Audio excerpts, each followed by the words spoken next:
Este evento é organizado por alunos e professores dos cursos de graduação, com o apoio da direção do Grupo Madre Teresa. O evento será realizado em ambientes virtuais e redes sociais, como Facebook, Instagram e YouTube. Então, quero novamente agradecer o convite da Faculdade Madre Teresa, né, em nome da diretora. Agradecer a Elis, né, eu fico muito feliz, né, que é uma ex-aluna minha, que trabalhou comigo, e aí vem e me convida agora como professora da faculdade, curso de letras, né? E faz o convite. É muito bom retornar aqui com o convite de uma amiga, de uma grande parceira de longa jornada de trabalho. Estar com vocês aqui hoje, tentar trazer um pouquinho da minha experiência, né? Eu vou me apresentar, eu sou Rafael Pontes, eu sou professor de Ciência da Computação da Universidade Federal do Amapá. Sou também professor do curso de mestrado Profinit, que é um mestrado profissional em Inovação e Transferência de Tecnologia.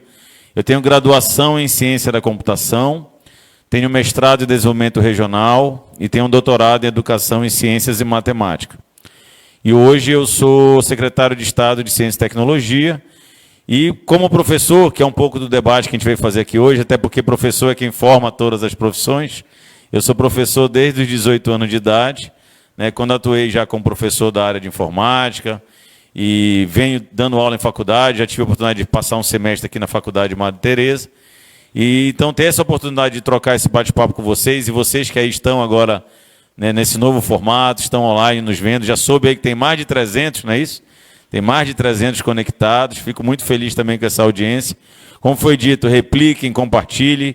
E também tem a questão do síncrono e assíncrono, né? Como a aula vai ficar também, a palestra vai ficar no formato virtual, vai ficar disponível no YouTube. Então, você vai poder também assistir a hora que quiser, compartilhar. Então, fiquem à vontade também. E fico à disposição para questionamentos, dúvidas, críticas. Depois a gente vai responder aí e bater papo.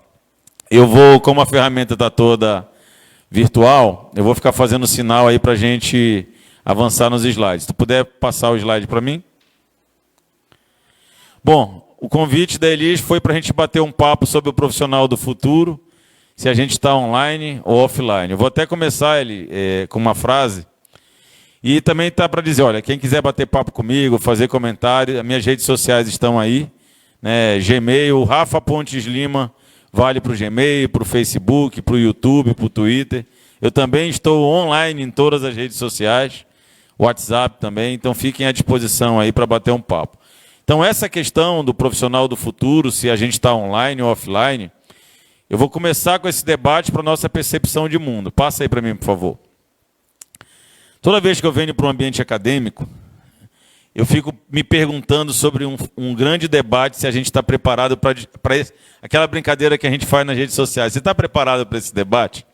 Será que as nossas universidades já se entenderam como uma instituição que faz essa conexão necessária entre a sociedade e o que eu ensino, entre a sociedade e o profissional, entre o mercado e o profissional, né, entre o que o aluno quer e o que o currículo ensina? Então, esse debate de aproximação entre a universidade e o mercado profissional, eu acho que ele tem que ser prioritário para a gente entender se a formação está sendo adequada para o que o mercado exige e o que o aluno quer. Então, a gente vive hoje um ambiente diferente, um mundo diferente, principalmente com a questão da pandemia. E se a gente não refizer os nossos currículos, o nosso debate de sala de aula, o debate do que é a universidade hoje em dia, nós vamos ser atropelados pelo que exige o mercado de trabalho. Então, passando mais um aí, vamos lá.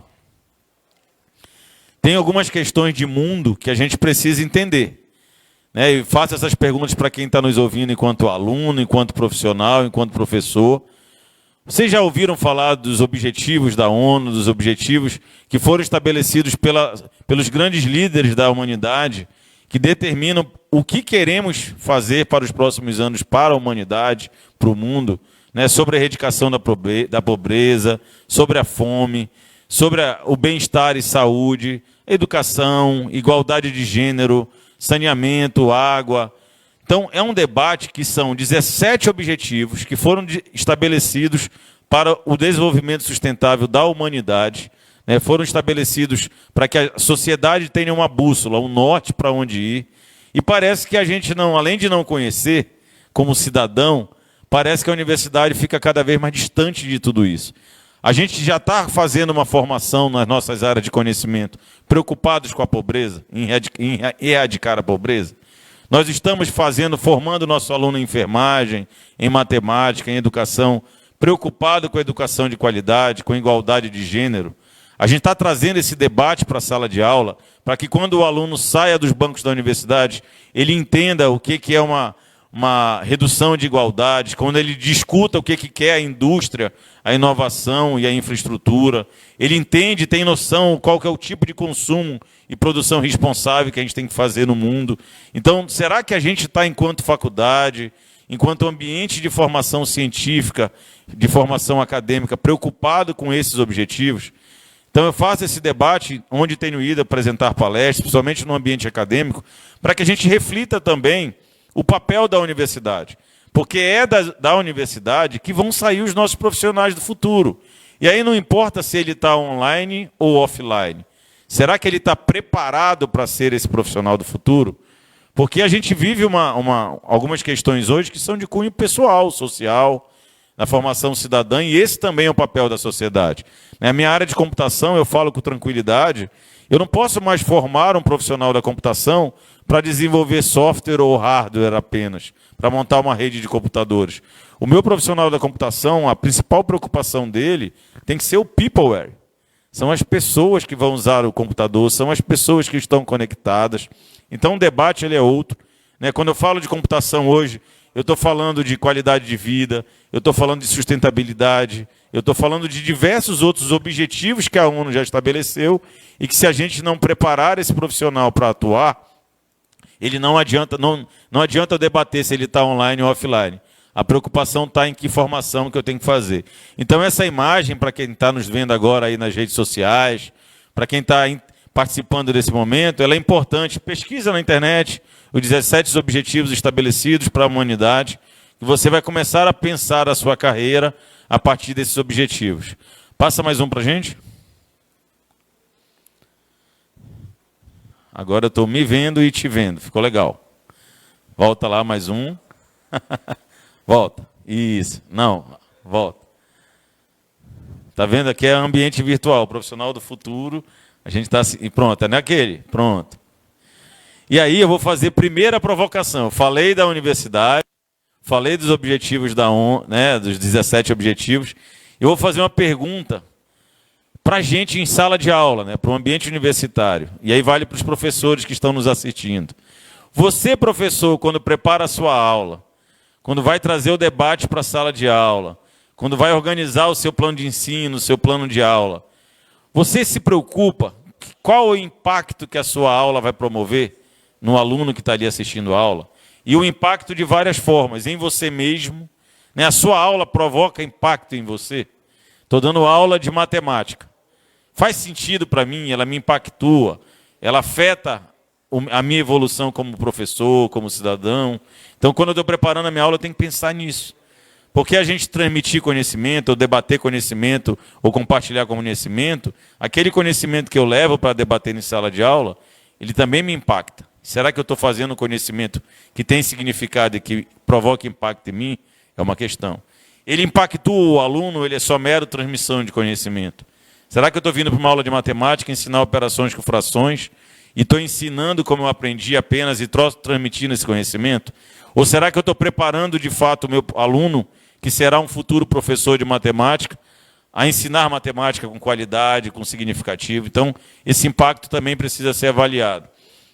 E aí, quando eu olho para aqueles 17 objetivos, eu também faço a pergunta: será que a minha aula, que às vezes parece nada perto daqueles 17 objetivos, estão impactando a minha cidade? Será que aquele aluno, no momento que sai da minha aula, ele consegue ver a sua cidade, a sua comunidade, o seu mundo diferente?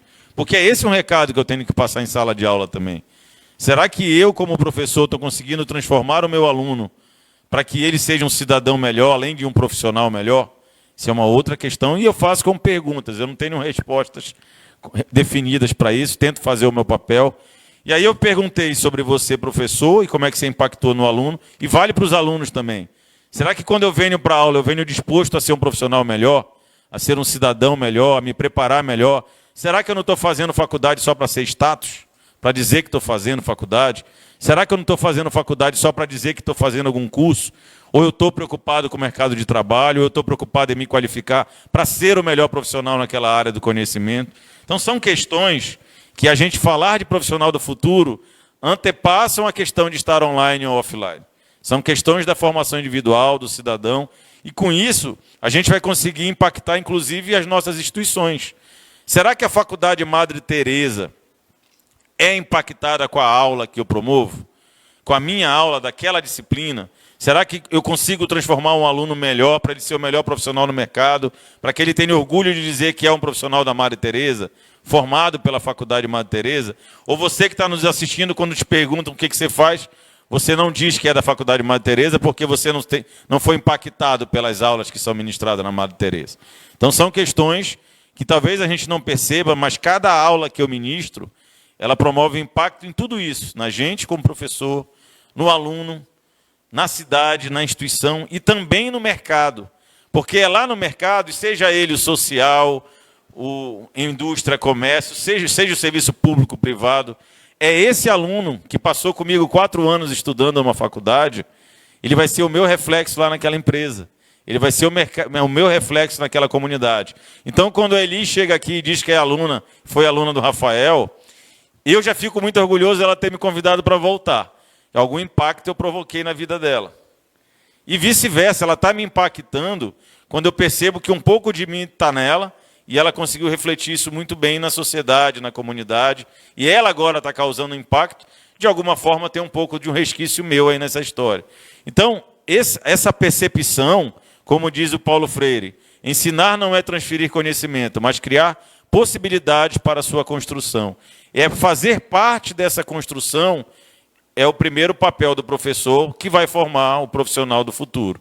E aí a gente vai entrar num debate se vale questionar se está online, se não está online, se está offline. Mas antes de eu questionar tudo isso, eu preciso saber se esse profissional está preparado para cumprir o seu papel de impacto na sociedade, na comunidade que ele vive, das instituições que ele permeia. Tá bom? Passa para a gente lá. E aí, gente, eu volto com a palavra impacto, né? Vocês vão me ouvir falar muito disso aqui, que a gente está vivendo um impacto enorme da pandemia. Né? Alguns colegas já falaram aqui, são mais de 400 mil mortes no Brasil.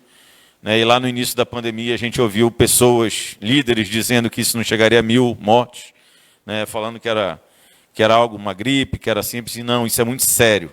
E quando você se depara com uma pandemia, é a primeira da nossa geração, essa palavra impacto ela tem um valor ainda mais forte. E a gente precisa trazer isso como uma oportunidade para entender que nós, sobreviventes dessa pandemia, precisamos enxergar a vida com outro olhar, com uma outra realidade social e problematizar essa realidade como instrumento também de aprendizagem acadêmica, científica, social, individual, cidadã. E aprender para a formação de um profissional, ela precisa ter um olhar mais ampliado para além da sala de aula. Né? Por isso eu trouxe algumas fotos aqui de impacto. Eu preciso aprender para ser um melhor profissional, para eu ajudar um daqueles objetivos estabelecidos, que vai me ajudar a erradicar a pobreza, que vai me ajudar a cuidar melhor da minha cidade, que vai me ajudar a entender os meus problemas de mobilidade urbana, que vai me ajudar a entender os meus problemas de resíduos sólidos. Então, eu preciso me estudar, me estabelecer como profissional capaz de ter uma aprendizagem e de usar o meu conhecimento para melhorar não só a minha vida, da minha família, mas de todos ao meu redor com a minha profissão. Na hora que eu sou um melhor professor, na hora que eu sou um melhor engenheiro, um melhor enfermeiro, um melhor matemático, eu de alguma forma, na minha comunidade, eu posso impactar. E esse meu aprendizado ele não pode ser só para o meu bem-estar, ele precisa ser para um contexto social do qual eu estou inserido. Tá bom? Passa aí para a gente. E aí, né, não basta eu querer conectar, eu querer entender a minha função social como profissional, se também o meu ambiente acadêmico não me oportuniza experiências. E aí eu trago esse debate sobre conexão e integração para fazer com que as faculdades, as mais diversas, públicas e privadas, percebam a importância de promover experiências, conexão, integração. Um aluno ele não é formado apenas num banco de sala de aula. O aluno ele é formado nas suas experiências, estágios voluntários, experiências de eventos, experiência de atividades acadêmicas, técnicas, científicas, de pesquisa, de extensão. Então, formar um bom profissional, ele está muito ligado às experiências de vida que eu oportunizo a esse profissional. É preciso que a faculdade, a instituição acadêmica, promova eventos como esse, seja virtual ou presencial, né? Promova oportunidade de estágio, promova integração com o mercado, atividades voluntárias. Eu sempre uso um exemplo, e vale para várias instituições acadêmicas aqui no Amapá. A gente tem diversas comunidades tradicionais, vulneráveis, ribeirinhas, muita gente que mora em área de ressaca. O que a gente faz por esse povo? O que o saber científico, a ciência, a academia, que debate que a gente leva através da extensão, através da pesquisa, né, através de eventos? Qual o nosso papel enquanto formadores, né, enquanto profissionais, pesquisadores, profissionais que estão dentro desse cenário acadêmico? Como é que a gente está devolvendo isso para a sociedade? Será que eu, aluno de enfermagem, que estou aqui assistindo agora o professor Rafael falar, quando estou ali no meu curso, na minha disciplina, eu já parei para pensar e digo, poxa, a gente podia fazer uma atividade. Ah, não, mas aí vai dizer que a culpa é da pandemia. Mas a gente podia fazer uma atividade.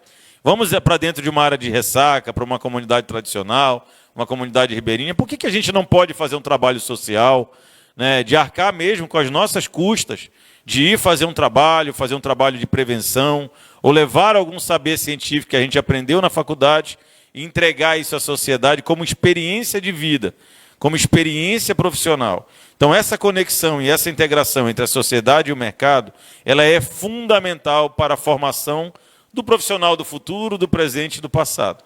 E cada um adequado e integrado ao momento da vida, à comunidade que está inserida. Então, isso é um papel importante também que a gente precisa deixar nessa formação, e faço questão de registrar isso aqui hoje, nesse momento de troca com vocês, eu aqui presencial, vocês online. Essa integração pode acontecer, essa conexão está existindo, e aí cada um vai buscar o formato que acha interessante. Passa para a gente. Gente, falo para vocês que estão aí do outro lado agora na telinha, está bem diferente, viu?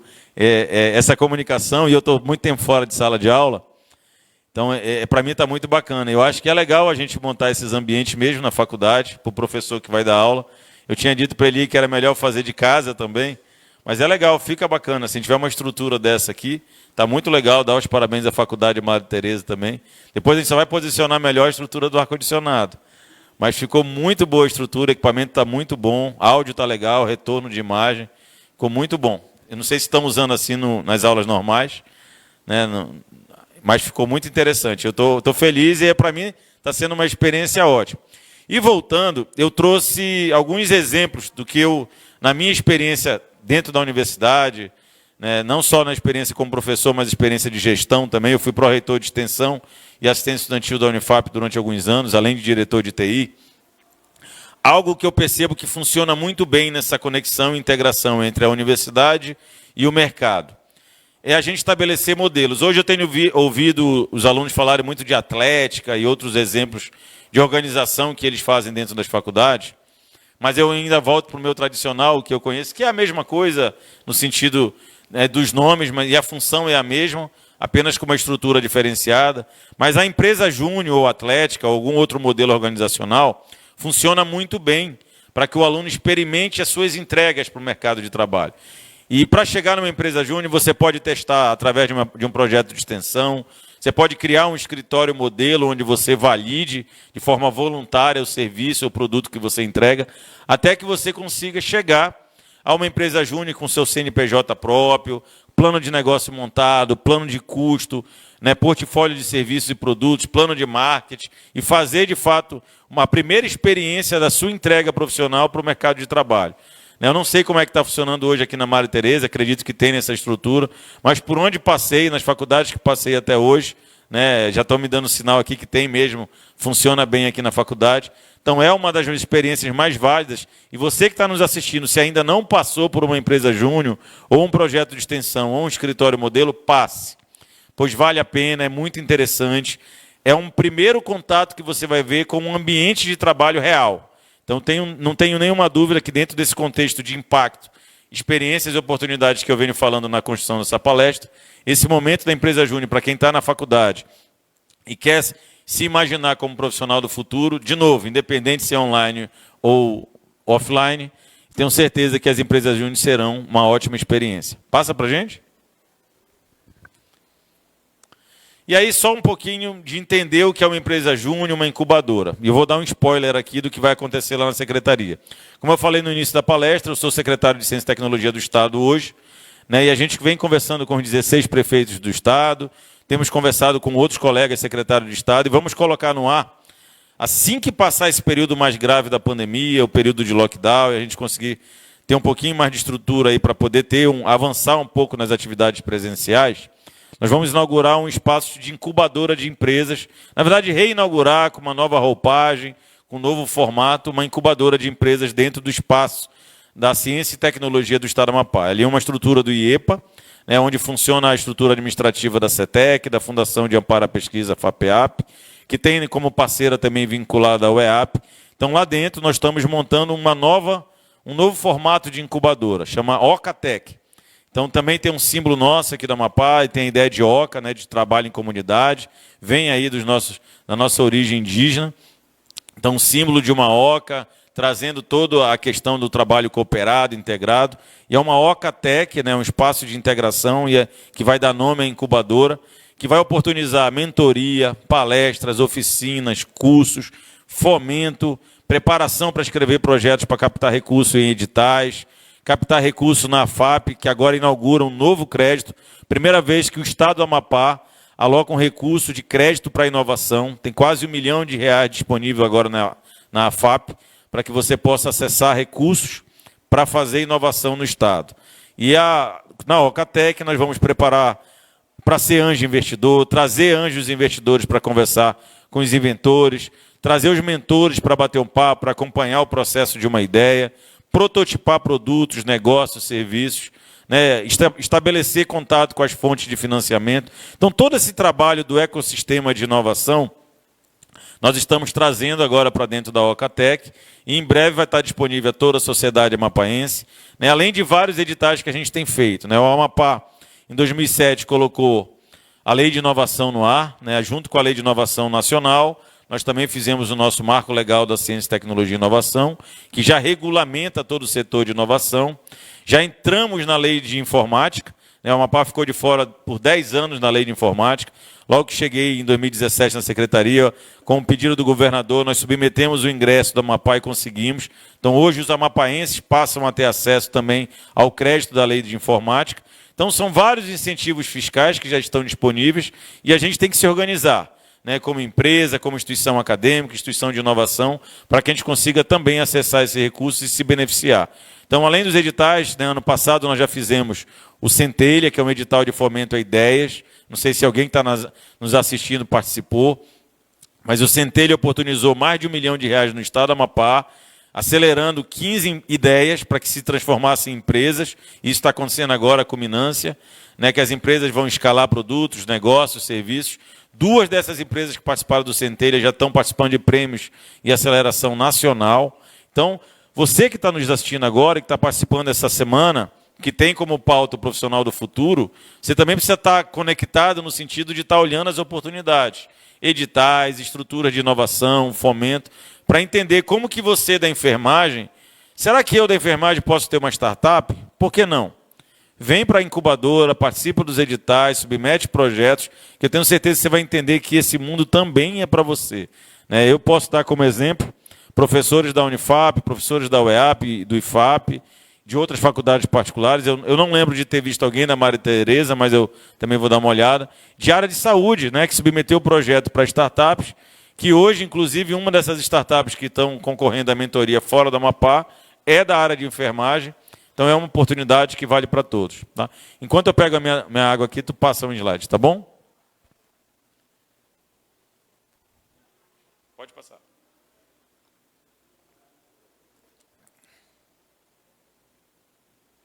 E aí, gente, como eu falei, né, a gente precisa incubar ideias, incubar informações, projetos, e precisa mudar o comportamento de trabalho. Né? Não é porque que a gente está no ambiente virtual agora que não dá para pensar em ambientes integrados e colaborativos, até mais. Né? Hoje está muito mais fácil, quem se acostumou com esse ambiente virtual, a integrar e colaborar. Eu abro o Meet, abro uma sala virtual do Meet, em qualquer outra plataforma, você conecta 20, 30 pessoas ao mesmo tempo, faz uma reunião. Vocês estão me vendo agora, talvez não estivessem presencialmente, estão me vendo agora mais de 300 pessoas simultaneamente. Então, trabalhar em ambientes integrados e colaborativos, seja no real, no presencial ou no virtual, é fundamental para trocar experiência, trocar ideias, né, expandir as suas oportunidades, entender os problemas e ver quais são as soluções para esses problemas. Então, a incubadora também se propõe a esse serviço. E é interessante que cada instituição acadêmica, universitária, ou até mesmo educação técnica, educação básica, pense os seus espaços de inovação. Eu não sei como é que está se posicionando a Faculdade Madre Teresa ainda, mas vejo experiências no Amapá e no Brasil e em outros lugares, né, de espaços de inovação, que a gente chama de espaços maker, né, integrados, colaborativos, onde a gente se junta, bate papo, conversa, né, experimenta, reclama, fala de um problema, outro traz uma solução. Um colega da enfermagem está com um problema, vai conversar com um colega da educação, da matemática, da educação física. Então, esses espaços de colaboração, de integração, são fundamentais também para que o ambiente acadêmico funcione de forma estimulada, criativa, integrada. Então, preparar esse profissional do futuro, preparar esse profissional para um ambiente novo, principalmente pós-pandemia, passa por repensar também os espaços de saber, espaços de troca e de integração. Vamos lá. E aí tem uma palavra, né, que eu tenho escutado e falado muito ao longo dos anos. O que são tecnologias disruptivas? Mas antes de falar de tecnologia, eu vou provocar sobre a disrupção. O que a gente está falando aqui e o que aconteceu na pandemia promoveu disruptura em vários ambientes nossos, né? Quantos de vocês que estão nos vendo se imaginou assistindo aula no celular? Né? Quantos? Quem se imaginou viver assim um dia? Eu vi Jetsons, né, Felipe? Eu estou com 42 anos hoje, eu vi o filme dos Jetsons lá na década de 80 e nunca imaginei que em 2021 eu ia estar fazendo consultas online, estaria conversando por Meet com gente que eu não sei nem quem é e onde está, né, que eu estaria dando aula e palestra assim. Então, o Silvio Meira, professor da Federal de Pernambuco, é um dos caras que eu converso muito sobre tecnologia no Brasil, leio, na verdade, muito mais do que converso. Gostaria de conversar mais com ele, né, tive alguns encontros apenas, mas é um cara que tem uma admiração e digo sempre, quando o Silvio repete o seguinte: a pandemia, entre todas as mazelas que ela provocou na humanidade, ela escancarou também um delay tecnológico, mas não só da tecnologia, é da nossa capacidade de uso da tecnologia. A gente estava retardando esse uso. Tudo isso aqui já estava disponível. Por que a gente não usava? Né? Eu até brinquei aqui com os colegas nos bastidores que a primeira videoconferência que eu fiz foi em 2007. Então, muitas das reuniões lá da Unifap que eu fazia, quando era diretor de TI, eu já não viajava mais, desde 2007. Está falando de quantos anos atrás aí? 14 anos, né? Então, já estava tudo disponível. Mas durante esses 14 anos eu também fui intimado a ter que viajar, as reuniões tinham que ser presenciais, e a gente já tinha tudo isso à nossa disposição. Mas não tem internet no Amapá, Rafael? Tem. Tanto tem que a gente está usando. O problema é como que a gente usa esse negócio, né? Se eu perguntar para os mais de 300 colegas que estão aí vendo essa palestra, eu vou te perguntar assim, como que você usa a internet hoje? Aí 99% vai dizer, é streaming, é Netflix, é alguma plataforma de vídeo. Eu uso para ouvir música, eu uso para baixar alguma coisa. Mas muito poucos colegas vão dizer que usam como ambiente de aprendizagem. Né? Quanto do seu tempo você consome, e olha que os celulares dão muitos relatórios hoje, né? Quanto do seu tempo você consome para estudar, para aprender, para buscar conhecimento. Então, essa reflexão é que a gente precisa fazer. E essa palavra disruptura, né, ou tecnologia disruptivas, ou disruptiva de forma geral, ela não vale só para o mercado, ou só para quem é você como profissional. Ela vale para mim também. Como disse o Felipe logo na fala dele, será que quando eu olho para um problema, eu olho para o problema ou olho para a solução, ou vou buscar a solução para esse problema? Ser disruptivo também é com você mesmo, é a forma de você encarar o mundo, né, e buscar soluções, buscar saídas para os seus problemas. E é isso que muita gente já faz no mundo inteiro. Eu tenho certeza que cada um de vocês que se comprometeu e está aqui, vai assistir essa semana inteira de palestras, pode olhar para essas grandes referências mundiais e dizer, caramba, eu também posso impactar o mundo assim, eu também posso modificar a vida das pessoas na minha área, com a minha formação. Porque hoje a gente fala, hoje eu vi legal, eu vi hoje à tarde esse conceito, né? Perguntaram para alguns jovens o que eles queriam ser na nova profissão.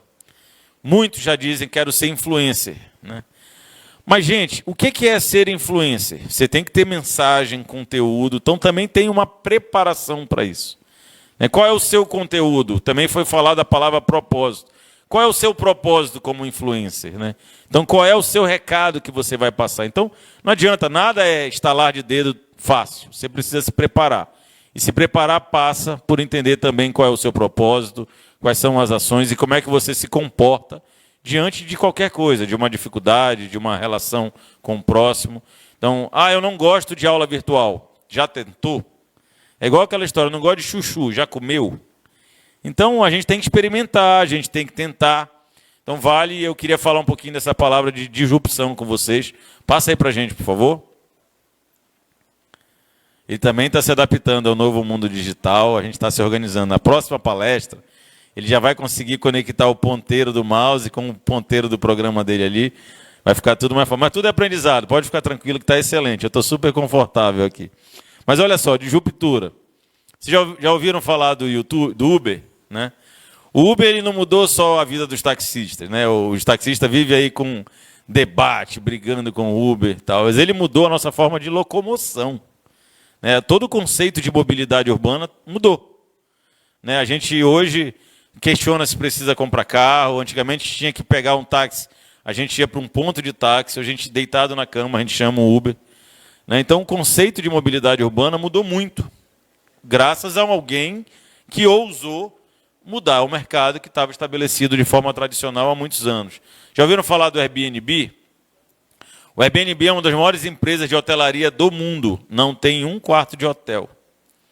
O que eles fizeram? Botaram uma plataforma no ar e disseram, se alguém quiser alugar alguma coisa, um quarto da sua casa, ou uma casa, ou um hotel inteiro, conecta aqui com a gente vai fazer um match entre quem quer um lugar para alugar e quem tem um lugar para alugar. Mudaram toda a realidade de moradia, né, de locação de imóveis no mundo inteiro, né? Aqui em Macapá, às vezes a gente pensa, ninguém usa o Airbnb, usa.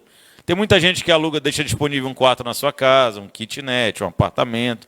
Então também já se usa muito, principalmente o Airbnb teve um impacto grande na pandemia, com a questão da mobilidade, mas eles avançaram muito também em aluguel para negócios, e aluguel de baixa temporada, então muda. Eu trouxe 2 exemplos do Amapá, né, o Orça Fácil e o Proeste, que são startups locais, que também ousaram fazer uma disruptura, né? O Orça Fácil é um ex-aluno meu, fico com orgulho danado de falar isso, promoveu uma ruptura, uma disruptura no modelo de fazer cálculo de obras, né? Cálculo de orçamento de obras, e aí dá o nome ao software dele, o Orça Fácil. O Proeste, que também ousou a modificar toda uma forma de gestão escolar, também startups amapaenses. Facebook, Instagram mudaram a nossa vida, a nossa forma de consumir vídeo, de ter relacionamento com as pessoas, né? Hoje, quem não está no Facebook ou quem não está no Instagram é porque não gosta de tecnologia, né? Assim, todo mundo está lá no Instagram. E isso está mudando o comportamento da gente, né? Eu trouxe um exemplo de uma tecnologia social que está aí, o HandTalk. O HandTalk é um software que também é muito utilizado hoje para comunicação com Libras. Então, é uma ferramenta, eu sempre divulgo também, é uma tecnologia assistiva, social. Então, hoje eu quero me comunicar com Libras. Como a gente usa tradutor para um monte de coisa, o HandTalk é uma ferramenta que promoveu essa disruptura na comunicação por meio de tecnologia, falando no idioma de Libras, né? Então, você emite um áudio ou um texto, ele te devolve a informação em Libras. Então, também muito interessante. E tudo isso, gente, é de fato de uma geração muito nova. É uma disruptura provocada por tecnologias, e aqui são os exemplos tecnológicos, de uma geração digital, que é diferente de uma geração nossa de professores. Eu estava falando isso sábado numa entrevista, que a minha geração, dos 40 anos de idade, é uma geração analógica. Eu mandei carta social de 1 centavo pelos Correios, né, que demorava 30 dias para chegar. Hoje, imagina a cabeça de um jovem, eu tenho uma filha de 20, 21 anos, uma outra filha de 15 vai fazer esse ano, e uma enteada de 6 vai fazer 6 anos. Nenhuma das três nem imagina mandar um texto para mim, ou escrever alguma coisa para mim no WhatsApp, ou falar alguma coisa comigo, e eu esperar 30 dias para dar uma resposta para ela. Isso aconteceu com a nossa geração analógica. Eu mandava uma carta, demorava 30 dias para chegar lá, que era 1 centavo no correio. Falar no telefone, na nossa geração, e eu estou falando de 42 anos, que é jovem ainda, né?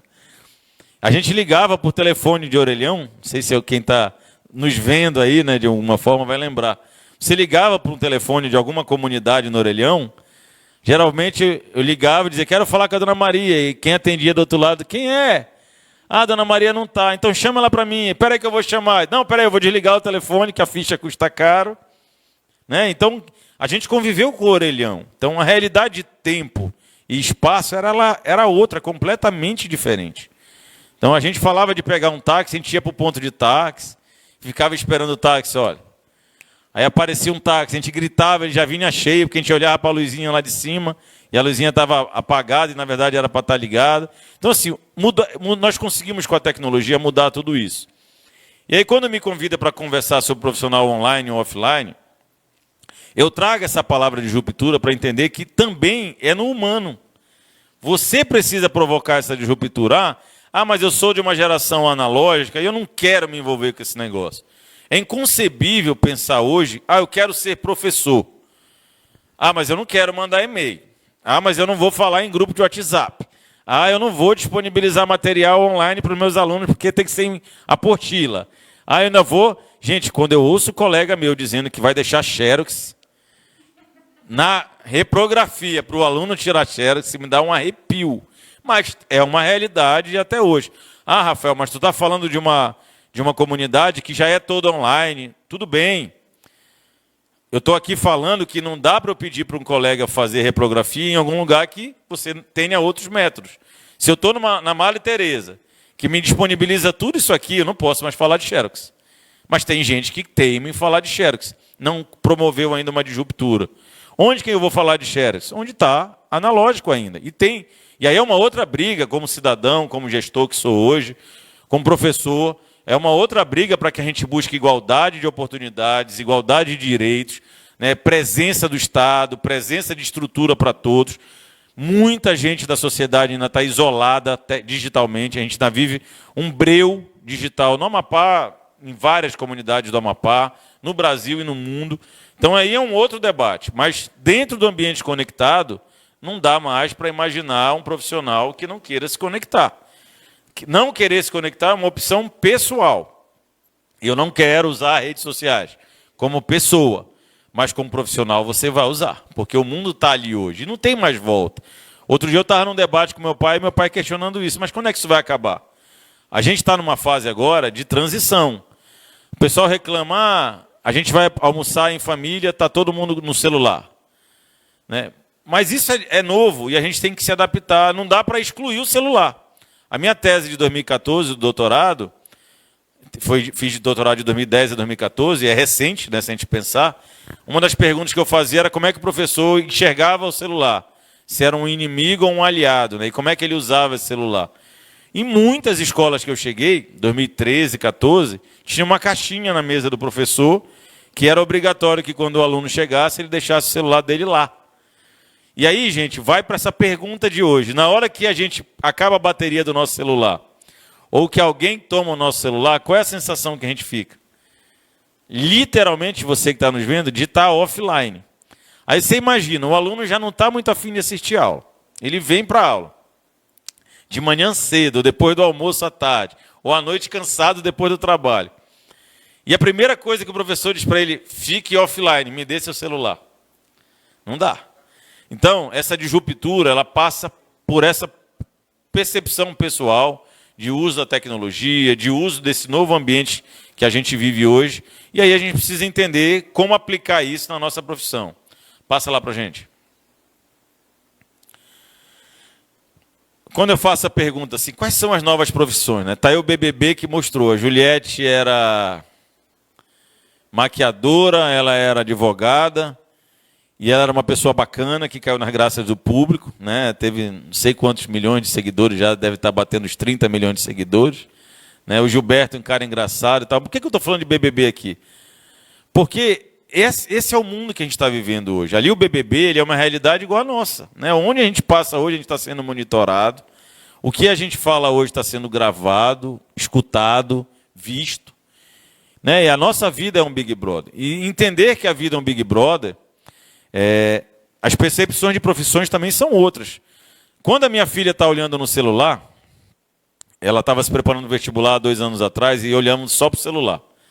Eu, como pai, que trabalho com tecnologia, que estou aqui palestrando para vocês sobre tecnologia, olhava para aquilo e dizia, minha filha não quer estudar. Ela só vive no celular, não está estudando, vai pegar porrada no vestibular. Eu ficava irritado com aquilo. Falando de 2 anos atrás. E aí, numa das minhas brigas com ela, eu dizia, filha, vai estudar. Ela, pai, eu estou estudando. O meu formato de estudo é diferente do seu. Eu gosto de ler, ver, ouvir. Então, videoaula é muito mais interessante. E é uma realidade. Depois daquela conversa com a minha filha, eu tenho estudado outras coisas na minha vida hoje, e eu percebo que eu também me tornei um cara muito multimídia. Eu não consigo mais ler um livro do início ao fim, em papel. Eu começo a ler um livro, aí tem um capítulo que me chama a atenção para outro assunto, aí eu já vou para o YouTube, eu ver uma videoaula, depois eu já vou para o Instagram e olho um conteúdo daquele cara que eu estou seguindo. Então a gente vive uma vida multimídia hoje e que vai nos levar para vários caminhos diferentes, a gente precisa entender e fazer ou não disso uma profissão. Jogador de videogame. Eu adoro videogame. Jogo no meu celular, joguei muito tempo em alguma plataforma, não tenho jogado mais, infelizmente, mas jogar videogame é uma profissão. Né? A gente fala, o Neymar é o craque do futebol. Aí a gente se pergunta, qual futebol? Né? Tem um futebol no stream, no vídeo, tem um futebol na vida real. E aí assusta quando ele diz assim, meu filho é jogador de videogame. E está milionário. E é uma profissão. Precisa de faculdade? Aí eu vou falar de todas as profissões e voltar para a história da faculdade. Né? A vida de quem eu não quero ser um BBB, eu não quero ser um jogador de videogame, eu vou para o banco universitário. Aí não dá para também pensar que eu vou ser formado em direito e não entender que as tecnologias vão impactar toda a minha vida jurídica. Não dá para pensar que eu vou ser enfermeiro ou médico ou qualquer profissão da área da saúde para não entender também que as tecnologias vão impactar essa profissão. A pandemia escancarou isso. Saúde hoje é base tecnológica. Não dá para imaginar uma profissão onde eu não pense mais em compras online, em transmissões online, em contatos virtuais. Se vocês prestarem atenção, principalmente quem é amapaense está nos vendo agora, as nossas lojas do Amapá, elas não tinham lojas virtuais. Nem vendiam de forma virtual, nada. Não tinha delivery, era impossível imaginar uma Amapá delivery. Eu vou ligar para a Domertilar e ela vai fazer um delivery na minha casa. Nunca! Estou fazendo propaganda aqui. Perdão, não é porque o Jaime é meu amigo, mas não era propaganda. Foi só um exemplo. Mas brincadeira à parte, assim, gente, era inimaginável isso, de ruptura. O mercado entendeu, os empresários achavam que o amapaense não sabia fazer comércio eletrônico. E nem que não queria. Ninguém na Amapá vai querer um hambúrguer em casa, delivery, né? A gente não vai querer que venha alguém entregar em casa. E, gente, todo mundo quer. Esse formato de delivery, de comércio eletrônico, seja por WhatsApp, ou um site próprio, ou Instagram, está estabelecido. O que a gente precisa fazer com tudo isso? É fazer um bom uso para que isso possa ser monetizado, para que isso vire negócio, para que isso vire uma profissão. E qual é o papel da faculdade em tudo isso? Que é o que eu estou dizendo ali no texto. O impacto das novas tecnologias nas profissões, algumas deixam de existir, outras se modificam e outras surgem, exigindo novas habilidades profissionais. E as faculdades precisam estar muito atentas a tudo isso. Elas precisam entender que o mercado é novo, elas precisam entender que os profissionais precisam ser qualificados. Não dá para imaginar um professor de matemática que vai ter uma disciplina de informática. Não, o professor de matemática precisa ver informática o tempo todo, tecnologia o tempo todo, aprender a usar um software para dar aula, precisa ensinar. Todo esse aparelhado tecnológico precisa estar presente no currículo do acadêmico. Então, as novas profissões estão muito pautadas nisso. Passa lá para a gente. Alô, som, testando. Pode passar um slide. É que eles estão conversando aqui, depois eu conto para vocês ali que eles estão aqui, igual no presencial, está tudo acontecendo aqui. Um outro debate que eu acho interessante, eu não sei como é que está acontecendo aqui na Madre Teresa, mas é importante que a gente faça também em casa, no ambiente de trabalho, nas escolas. é até a forma com que a gente interage, né? Eu trouxe 2 exemplos de fotos. A gente tem um ambiente que ele é hierárquico e quase que um monólogo. Alguém fala para os outros escutarem. E percebe que está todo mundo ali quase que de cabeça baixa. Porque esse monólogo, enquanto só um fala, é transmissão, né? Como eu estou fazendo aqui agora, estou sentindo muita falta do contato até visual com vocês. Mas é um momento que não é o melhor mais. A gente já não consegue... a ausência da interação ela é muito ruim. Então, acho que a gente precisa entender até o modelo de organização do ambiente de trabalho ou do ambiente de escola. Precisa estar junto. Né? A gente está falando de aglomeração, né? É impossível falar de aglomeração agora, mas esse retorno precisa ser repensado também. Né? O ambiente das redes sociais, esse ambiente de videoaula, ele é legal porque você bota várias pessoas ao mesmo tempo e estimula o debate. A sala de aula precisa estimular esse debate também. O ambiente de trabalho precisa estimular esse debate. A gente ainda tem um posicionamento no local de trabalho que ele é muito hierárquico e isolacionista. Você monta salas e bota equipes para trabalhar em salas. Quando é que elas conversam? Nunca. Porque as paredes impedem que elas conversam. Que tal a gente derrubar essas paredes e promover o debate? Tenho certeza, seja na sala de aula, em qualquer empresa, esses debates vão trazer um ganho, vão agregar um valor absurdo, né, para a escola, para o aprendizado individual, o crescimento da instituição, da empresa, dos negócios, dos produtos. Então está na hora mesmo da gente derrubar essas barreiras físicas e estimular cada vez mais o contato, a integração, a troca, a experiência. Então também esse ambiente precisa ser repensado, vale para a sala de aula e vale para qualquer outro ambiente empresarial. Disruptura. Passa para a gente lá. Um outro exemplo, eu falei já do exemplo da Evelyn, minha filha, de aprender, né? Pô, tem tanta coisa legal disponível na internet. O YouTube te dá uma possibilidade enorme de videoaula, de conteúdo. Não só para consumir, mas também para ganhar dinheiro produzindo. Né? Eu sempre brinco, vou dar um exemplo para quem é professor e está nos ouvindo agora. O professor, ele recebe também, alguns lugares pagam, outros não, mas a gente vai considerar que ele está pago já para isso, para preparar a sua aula. Né? Então ele vai lá e prepara o seu PowerPoint em geral, ou ele combina isso com vídeo, com texto, com alguma coisa. Agora imagina se eu pensasse como empreendedor e pensasse assim, ó, pô, eu sou professor e eu gasto ali 1 hora, 2, 3 horas preparando a minha aula para 50 minutos de aula. Né? Por que quando eu for preparar esse conteúdo, eu já não penso em um conteúdo top, bem organizado, bacana, visualmente bem produzido, e subo isso para o YouTube? E aí aquele conteúdo que eu produzi para ser uma aula que eu já fui pago para ministrar por 50 minutos, eu produzo uma quantidade de conteúdos que o meu próprio conteúdo eu posso transformar num curso depois. E monetizo isso na internet. Né? E disponibilizo isso em um outro momento, de forma assíncrona, vendo um curso do Rafael Pontes, da Elisângela. Então, é uma outra forma também de pensar as plataformas digitais. Estou dando um exemplo na educação, mas vale para todo mundo. Vale na educação financeira, vale na saúde, vale para o educador físico, você profissional de educação física que está se formando. Como é que eu posso ser um personal e ter um bom material nas redes sociais? Eu posso dar uma olhada como é que os caras se posicionam, né, como é que eles distribuem esse conteúdo virtual e começar a monetizar isso também como profissional. Então, tem muita ferramenta legal na internet. Né, o próprio Khan Academy, que é uma plataforma mundial já hoje, está em escala mundial. Ele começou ali também, como o que eu falei, ele era um professor que ele pegava conteúdo de vários colegas professores, subiu isso para uma plataforma, disponibilizava de forma gratuita, e aí muita gente começou a consumir o conteúdo dele.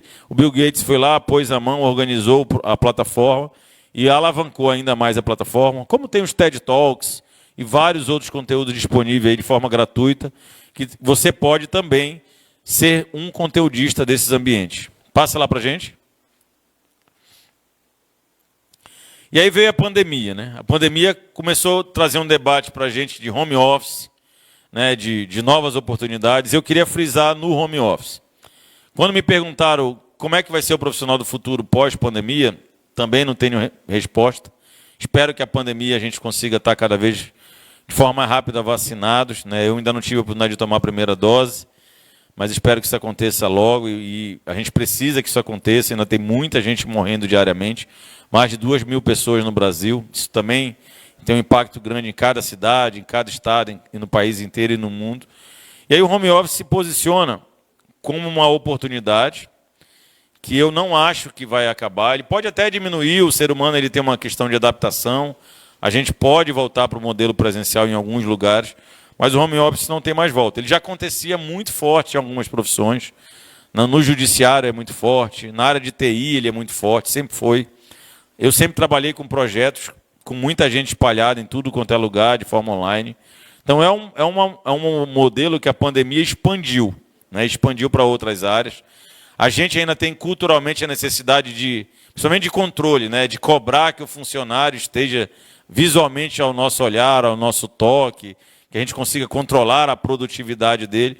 Mas as ferramentas digitais estão aí para isso também, para controle de produtividade, para controle de interação, de entregas. Muitos tipos de atividade vão mudar e profissões também, né? Trouxe alguns exemplos ali. O Google, por exemplo, vai manter o home office até julho de 2021, já venceu, né? Era até agora. Eu trouxe essas mensagens para vocês entenderem o que aconteceu logo na pandemia, né? Estourou a pandemia, o Google disse isso, já continuou, já prorrogou por mais tempo. O home office tem uma tendência na pós-pandemia. 80% das empresas vão manter o trabalho virtual. Então, é uma realidade. É um modelo que a gente precisa se adaptar.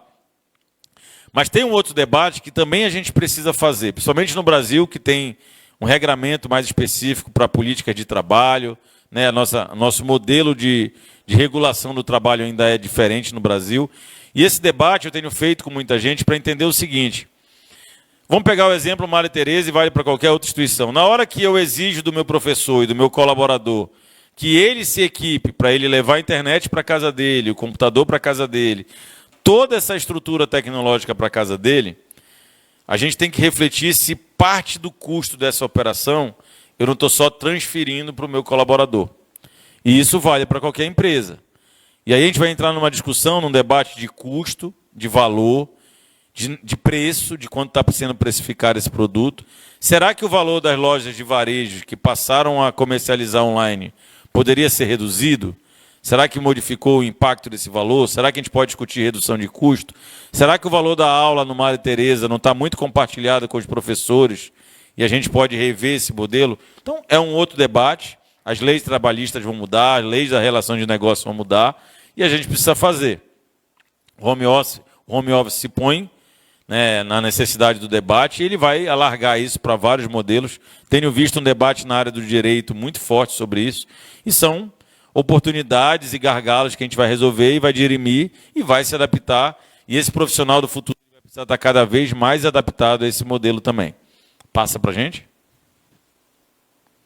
Se eu estiver estourando o tempo aí, vocês me falem também, tá? As redes sociais, né? Eu ouvi uma colega coordenadora do curso de letras falando que ia trazer um debate aqui para discutir também redes sociais, tecnologia no ambiente de sala de aula. Isso é muito interessante, já acontece há muito tempo. E a nossa comunicação hoje está cada vez mais multimídia, né? A gente já escreve com poucos caracteres no Twitter, a gente já combina texto e fotos no Instagram, a gente já combina várias outras tecnologias no YouTube, no Facebook. Então, preparar o profissional também para a comunicação através dessas redes e para o uso dessas redes é fundamental. Eu ouvi de muitos professores, logo no início da pandemia, dizer assim, mas agora a faculdade, a universidade quer que eu volte e acha que eu sou um youtuber, né? Que eu fui preparado para me posicionar durante as câmeras e conseguir dar aula. A vida é de rupturas, né? Eu também preciso me adequar. Se eu consigo dar uma aula falando para 50 ao mesmo tempo, por que eu não posso falar para uma câmera, né, e esse conteúdo ser assíncrono, síncrono? Então é uma adaptação, não é fácil, né, a gente não está falando de apertar um botão, nem todo mundo reage do mesmo jeito, mas a gente precisa se adaptar. E as redes sociais estão aí para isso. E a gente pode usar.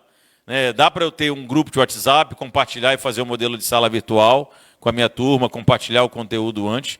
Eu teria que saber usar e conseguir integrar todas essas ferramentas. Passa mais um lá, por favor. Inovação e gamificação são dois conceitos. Se alguém quiser bater um papo disso depois, eu fico à disposição. Mas destaco ali o Duolingo, né, que é uma ferramenta, um aplicativo virtual, né, que você baixa no celular, consegue estudar idiomas. Né, o conceito de gamificação está muito presente em todas as profissões. Dá para aprender gamificando, né, promovendo interação, debates, construindo conhecimento, estimulando o debate entre professor, aluno, colega de turma. Então, é um modelo que também está acontecendo nas empresas, né? Nas empresas têm trabalhado cada vez mais com a produtividade baseada em gamificação, né? Avaliação de desempenho de profissionais baseado em inovação e gamificação. Debate marcante, presente, e quem está se preparando no mercado de trabalho precisa estar cada vez mais adaptado a essa realidade, inclusive de ser avaliado. Passe lá mais um para a gente. Robótica e linguagem de programação. Eu sou um defensor disso para essa geração e para a geração analógica, que é uma forma de aprender, entendendo linguagem de programação, como é que o computador se comunica, como é que as redes se comunicam. E a robótica é uma oportunidade imensa de trazer o lúdico combinado com tudo isso. Então, Rafael, vale a pena trabalhar robótica para adulto em um ensino superior? Vale. Porque, como eu sou analógico, né, imaginar como é que um robô funciona, como é que eu ligo uma câmera de uma casa, como é que o meu controle remoto funciona no meu controle do portão de casa, como é que liga e desliga a minha televisão. A gente consome tudo isso, mas não faz noção de como é que isso funciona. Então, a nossa geração é analógica e tem dificuldade de entender isso. Agora, você imagina quem nasceu numa geração digital e também não entende nada disso. Então, eu brinco com a minha sogra, que ela vive falando assim, esse cara tem doutorado, mestrado, não sei o quê, e não sabe mexer no meu celular. Aí vem a minha enteada de 5 anos e projeta do celular dela para o YouTube, coisa que eu nem sabia fazer, para a televisão. Ela está vendo aqui um vídeo no YouTube, joga para a televisão. Aí eu pergunto para ela o que ela está fazendo. Porque são gerações diferentes, lidam com tecnologia de forma diferente. E não adianta achar que isso é um jogo, que é só uma brincadeira, que é lúdico. Isso faz parte dessa geração. Então, Maria Tereza, vamos colocar um laboratório maker aqui dentro. Vamos promover experimentações. Vamos botar uma impressora 3D para a gente entender o que é. Não dá para sair um matemático, um pedagogo, um enfermeiro, para o cara olhar para o mundo e dizer, o que diabo é um drone? Como é que ele funciona? Que negócio é esse de impressora 3D? Meu Deus, como é que liga e desliga esse negócio? Não dá. Eu preciso preparar o meu profissional para múltiplas experiências. Então, hoje, um profissional de enfermagem precisa, sim, saber como é que funciona uma mão biônica, como é que funciona uma impressão de um material que ele vai usar na área dele de saúde de forma 3D impressa. Hoje eu vejo muita gente, antigamente, o Felipe vai lembrar, é a minha geração, a gente fazia... Eu gravei, por exemplo, a minha filha, quando estava na barriga da mãe ainda, eu gravava na ultrassom o barulho do coração dela. Né? Hoje, gente, o médico ele já imprime em 3D a criança. Você está entendendo a diferença que são de gerações? E que se a gente não ensinar isso para o nosso aluno na graduação, ele vai chegar no mercado cru, sem entender nada disso. Então, todo esse ambiente digital, tecnológico da robótica, também não é para estar só com a molecada. Ele pode estar na faculdade, é preciso para que a gente forme o nosso profissional cada vez melhor. Passa mais um lá para a gente. Exemplos já dei, a gente pode passar mais rápido. Eu sei que vocês já estão usando muitas coisas, Google Education, Microsoft, Moodle. As plataformas digitais se mostraram presentes não só no ambiente educacional, mas para múltipla plataforma na vida profissional também. Passa lá, mais um. E aí eu vou terminar falando do Amapá. Tá? A gente falou aqui de profissionais do futuro, online, offline. E se a gente começar a olhar, mas o Amapá só tem problema. É apagão, é a internet que é ruim, é o asfalto que não presta. Se só tem problema, vamos olhar para esses problemas como oportunidades e dizer, olha, eu sou um profissional do futuro e eu vou mudar a realidade do meu estado. Tem muita coisa que está disponível que a gente não lança a mão. Eu trouxe alguns exemplos. Incentivos fiscais, Zona de Livre Comércio, Zona Franca de Manaus, Lei de Informática, Tesouro Verde, Lei de Inovação, Marco Legal da Ciência e Tecnologia. Então a gente tem um universo de incentivos fiscais que dá para lançar a mão disso. Existem vocações naturais nossas que nenhum lugar do mundo tem. Então, tudo isso junto é um mercado em expansão avassaladora. Eu tenho que olhar para isso, me preparar para isso e botar isso em prática como empreendedor, né, como profissional de excelência. Então, é um caminho que eu queria que vocês começassem a prestar atenção, alargassem o pensamento, olhassem para as oportunidades e entendessem que a biodiversidade do Amapá, a bioeconomia, a biotecnologia é uma vocação que o mundo inteiro precisa que a gente tenha profissionais qualificados e capazes de transformar isso em emprego, em negócio, em produto, em geração de renda. Tenho certeza que quem se preparar para esse novo cenário amapaense vai estar preparado e vai sair na frente e vai levar vantagem. Passa mais um. Trouxe um número, vocês falaram de número aqui antes na apresentação, só para a gente ter uma dimensão de quem somos hoje no ambiente científico e acadêmico. Nós somos quase 5 mil pesquisadores no Amapá, e aí eu estou trazendo uma plataforma aqui desenvolvida pela CETEC, chama Plataforma Sacaca. Quem quiser acessar, vai ver esses números lá, pode acessar aí no Google, Plataforma Sacaca. Você vai entender que o tamanho desse cenário, somos mais de quase 5 mil pesquisadores, quase 50 mil produções bibliográficas, quase 15 mil produções técnicas, temos mais de 40 patentes. Então é um universo imenso, né, integrado aí nas faculdades, nas universidades, na base da educação pública, básica, fundamental, profissional. Então é muita gente talentosa. O que está faltando também é a gente conseguir fazer com que esse conhecimento científico se transforme em tecnologia, em serviços e produtos para a população. Vai lá, mais um? Então, para fechar aquilo que eu já falei, oportunidades imensas, energia solar é um caminho, o nosso açaí, produto fantástico. A gente precisa combinar nossas mazelas, os nossos problemas, área de ressaca, desemprego, com as oportunidades que a nossa região, o nosso estado nos impõe e se preparar para isso. Robótica. Pô, como é que eu falo de robótica e energia solar? Um caminho imenso pela automação. Como é que eu falo de inovação e o açaí? Um caminho imenso de agregação de valor, desde o consumo da tirada da fruta aos resíduos sólidos que ele promove, tem um vasto caminho de produção, geração de renda para toda a população. Acho que é olhar para isso como problema, enxergar as oportunidades e buscar as soluções científicas, tecnológicas, acreditar na ciência e entregar isso como um profissional online e capacitado para lidar com as dificuldades do mundo. Passa mais um. Terminar com duas frases aí, uma mais vocacional, né? Que saber muito não lhe torna inteligente, né? Eu acho que isso vale para todos nós.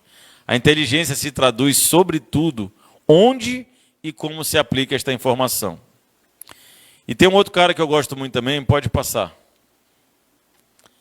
que ele diz o seguinte: as pessoas não sabem o que querem até nós mostrarmos a ela. Se tu desejas, podes voar, só tens de confiar muito em ti. E aí o Steve Jobs, que já não deixou, que foi um dos caras que promoveu uma das maiores disrupturas do mundo, né? Hoje ninguém se imagina sem uma conexão de celular, quem tem acesso, né? Então, se você quer voar, corra atrás dos seus sonhos. Diria um orientador meu de doutorado, tire a bunda da cadeira e faça. Obrigado, né? Fechar aí o último slide. Em várias formas de comunicação, agradecer minhas redes sociais e me colocar à disposição da Faculdade Madre Teresa, de todos os colegas, e agradecer o convite e espero que de alguma forma tenha conseguido deixar alguma mensagem aí para a abertura da semana acadêmica. Um abraço e boa noite.